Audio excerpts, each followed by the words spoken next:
মটোরোলার H50 ফিউশনের successor Motorola H60 fusion.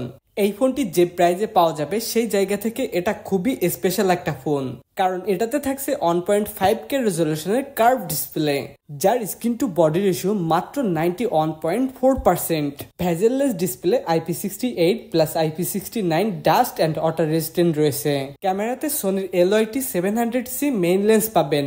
Normally curve ডিসপ্লের ফোনগুলোতে দুই সাইড থেকে কার্ভ থাকে, বাট এটা ডিসপ্লেতে চারিপাশ থেকেই কার্ভড করেছে, যার ফলে ফোনটি সামনে থেকে দেখতে আরো বেশি প্রিমিয়াম লাগে। এবং ফোনটি অনেক স্লিম হবে, 8.3 মিলিমিটার থিকনেস, বাট 8.3 মিলিমিটার থেকেও বেশি স্লিম লাগে ফোনটিকে, কারণ এটার ব্যাক সাইড এবং ফ্রন্ট সাইডে দুই সাইডেই কার্ভ করা। যাই হোক, এবার ফোনটির স্পেসিফিকেশন সম্পর্কে ডিটেলসে বললে, প্রথমেই এটা ডিসপ্লে থেকে শুরু করলে এটাতে রয়েছে 6.67 ইঞ্চের POLED ডিসপ্লে, যার রিফ্রেশ রেট 120 হার্জের HDR10+ এর সাপোর্ট রয়েছে এবং পিক ব্রাইটনেস 4500 নিটস পর্যন্ত উঠবে। আর এটা কিন্তু 1.5K রেজলিউশনের ডিসপ্লে। এটার ডিসপ্লেটি অনেক sharp, colourful, vivid colour produce করতে পারবে। আর পিক ব্রাইটনেস 405000 হবার কারণে ডিসপ্লেটি একদম ডিরেক্ট সানলাইটে বসেও দেখতে কোনো সমস্যা হবে না। মারাত্মক ব্রাইট একটা ডিসপ্লে হবে।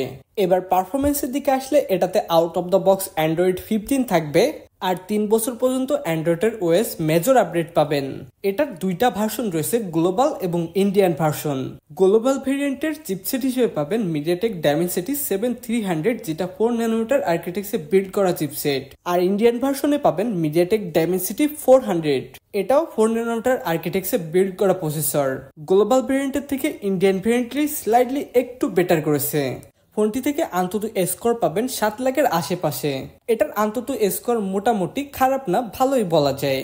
ডে টু ডে সব কাজ ফাস্টলি করতে পারবেন এটা দিয়ে। গেমিং এর কথা বললে এই প্রাইস রেঞ্জে এর থেকে বেটার গেমিং ফোন রয়েছে মার্কেটে, বাট তারপরেও এটার গেমিং পারফরমেন্স কিন্তু খারাপ না, মোটামুটি ভালোই গেমিং করা যাবে এটা দিয়ে। এবার ক্যামেরার দিকে আসলে এর পিছনে 4টি ক্যামেরা মডিউলের ভিতরে মূলত 2টি ক্যামেরা রয়েছে। মেইন ক্যামেরা 50 মেগাপিক্সেলের এবং আরেকটি আল্ট্রা ওয়াইড লেন্স রয়েছে 13 মেগাপিক্সেলের। আর বাকি দুইটির ভিতরে একটিতে ফ্ল্যাশ লাইট, আরেকটিতে 3in লাইট সেন্সর রয়েছে। আর ফ্রন্ট ফেসিং ক্যামেরাতে থাকবে 32 মেগাপিক্সেলের শুটার। এটা থেকে পোর্ট্রেট ছবি তোলার জন্য 3টা ফোকাল লেন্থ পাবেন, 24mm, 35mm এবং 50mm। এটা থেকে আপনারা মোটামুটি ভালোই পোর্ট্রেট ছবি তুলতে পারবেন।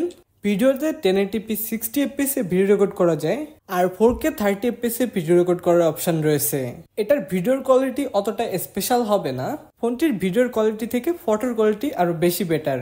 ফোনটির গ্লোবাল ভেরিয়েন্টে 5200 mAh এর ব্যাটারি পাবেন এবং ইন্ডিয়ান ভেরিয়েন্টের 5500 mAh এর ব্যাটারি থাকবে। আর এই দুইটি ভার্সনের বক্সের ভিতরে 68 ওয়াটের ফাস্ট চার্জার পাবেন। এই ফোনটি ফিজিক্যালি একটি সিম সাপোর্ট করে এবং আরেকটি eSIM ব্যবহার করতে পারবেন। মটোরোলার ফোন অফিসিয়ালি বাংলাদেশে পাওয়া যায় না, তাই এটা দুইটা ভেরিয়েন্টে পাওয়া যাবে, 8256 এবং 12256। 8256 জিবির দাম অ্যারাউন্ড 35,000 টাকা, আর 12256 জিবির দাম হতে পারে 38,000 টাকা। এই ফোনটি বাংলাদেশে এখনো অ্যাভেলেবেল হয় নাই, বাট আনঅফিসিয়ালি অনেক শপেই খোঁজ নিলে পাইতে পারেন। কিন্তু এটা অ্যাভেলেবেল হতে আর খুব বেশি দেরি নেই, 7 থেকে 8 দিনের ভিতরেই ফোনটি মার্কেটে অ্যাভেলেবেল পেয়ে যাবেন আশা করি।